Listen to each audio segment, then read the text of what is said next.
cars on the way. A driver in each car controlling speeding steel and glass. As a driver, you must learn to exist with all the other drivers on the road. Can you trust them to do the right thing? Can they trust you? Good driving on your part is not enough. You must learn to drive defensively, to always be on the lookout for mistakes the other fellow on the road may make.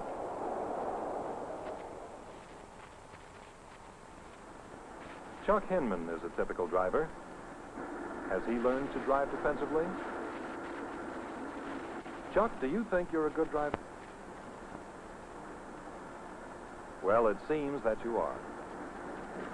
You keep within the legal speed limit, and you leave plenty of room for other cars to pass. But this is a through street with stop signs on the corners of the intersecting streets. I wonder, are you aware of these intersecting streets? Chuck,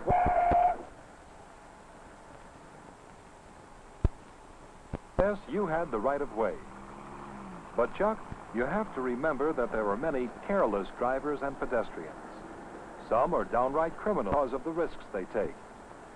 You can't depend on their alertness or on their concern for the safety of other motorists. It's up to you to watch out for them, to drive defensively.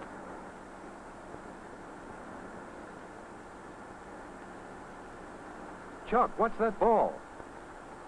How can you hurt a ball? You can't.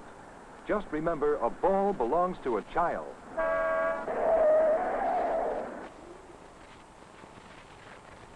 You were lucky, Chuck, but luck isn't defensive driving. A defensive driver is always prepared for the worst. Defensive driving means constant watching, watching for potential trouble all around you. Chuck, aren't you a little too close to that car? Bumper chasing is not defensive driving. You know how long it takes to stop. For every 10 miles of speed, you should keep 1 car length distance between you and the car in front.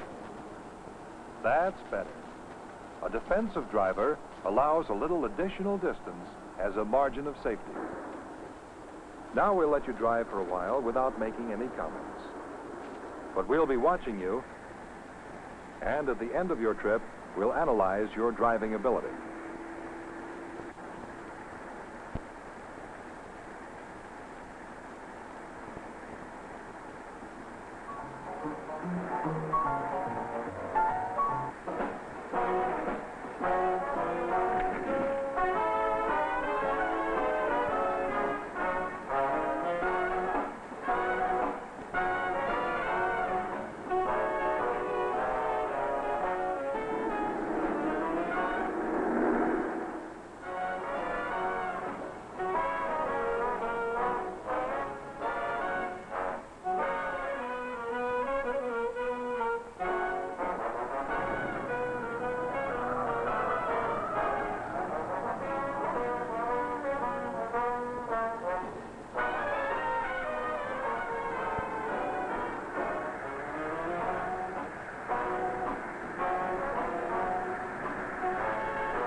Now we'll go back and review Chuck's driving tactics. Have you ever noticed how some drivers fiddle with their radios and lose sight of what happens around them? Remember, accidents take place within fractions of seconds. Always keep your eyes on the road. Chuck wasn't watching for the other driver's mistake. He should have reduced his speed to avoid a potential collision.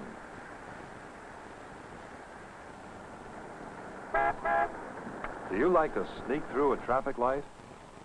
If you do, you don't understand the meaning of defensive driving. Just assume that a car on the cross street is going to try to sneak through too.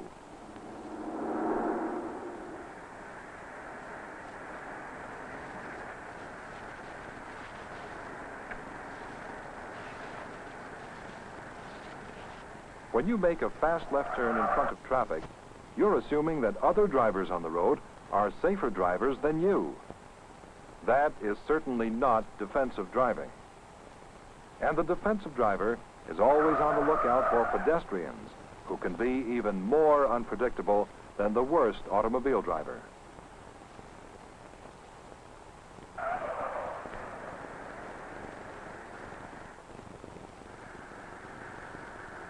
Here is an inevitable hazard against which a defensive driver will guard himself.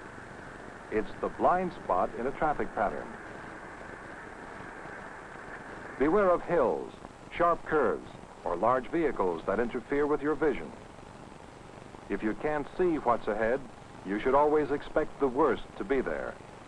Don't trust to luck on the highway.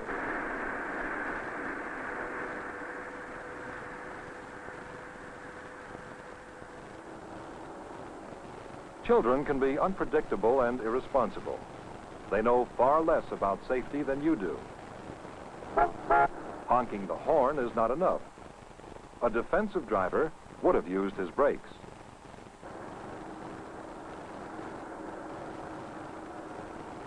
Although the car ahead is parked off the road, an alert driver will notice such clues as exhaust fumes, turned front wheels, and a driver in the front seat.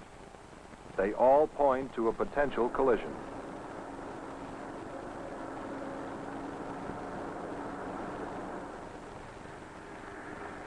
Superhighways are built for safe, high-speed driving.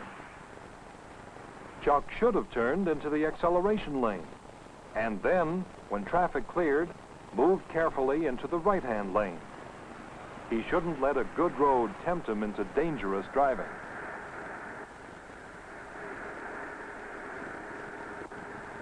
It's wise to stay in one lane when driving on any road. But if you have to change lanes, check traffic to make sure that the lane you're entering is clear, and signal your intentions when necessary. This is not just courtesy, it's self-preservation.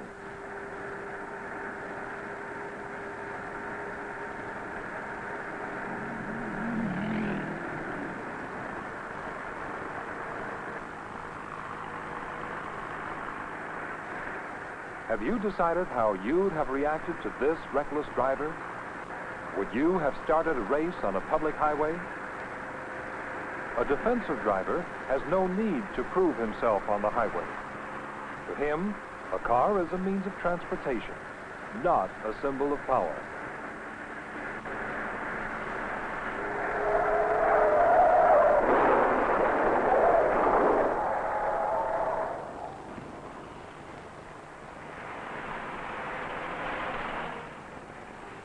It might just as well have been you. It happens every day. It's something you should defend against every moment you're driving your car.